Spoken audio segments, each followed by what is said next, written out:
राज्यातील बहुप्रतीक्षित महापालिका आणि स्थानिक स्वराज्य संस्थांच्या निवडणुकांसंदर्भात एक मोठी बातमी समोर येत आहे। आज राज्य निवडणूक आयोगाने दुपारी 4 वाजता पत्रकार परिषदेचे आयोजन केले आहे, ज्यात या निवडणुकांच्या तारखांची घोषणा होण्याची दाट शक्यता वर्तवली जात आहे। गेल्या अनेक महिन्यांपासून या निवडणुका प्रलंबित आहेत, त्यामुळे आता लवकरच या निवडणुका होतील अशी चर्चा सुरू झाली आहे।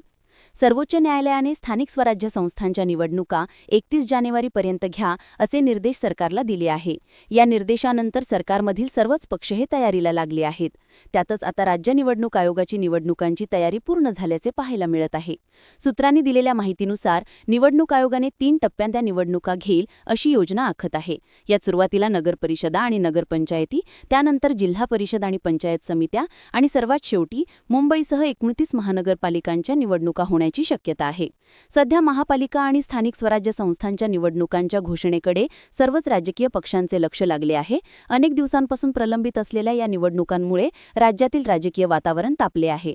सर्व पक्ष आपापल्या स्तरावर तयारीला लागले आहेत, तर दुसऱ्या बाजूला विरोधी पक्षांनी मतदार यादीतील त्रुटींवरून, दुबार मतदार यावरून निवडणुका पुढे ढकलण्याची मागणी केली होती, मात्र आयोगानेही फेटाळल्याचे पाहायला मिळत आहे।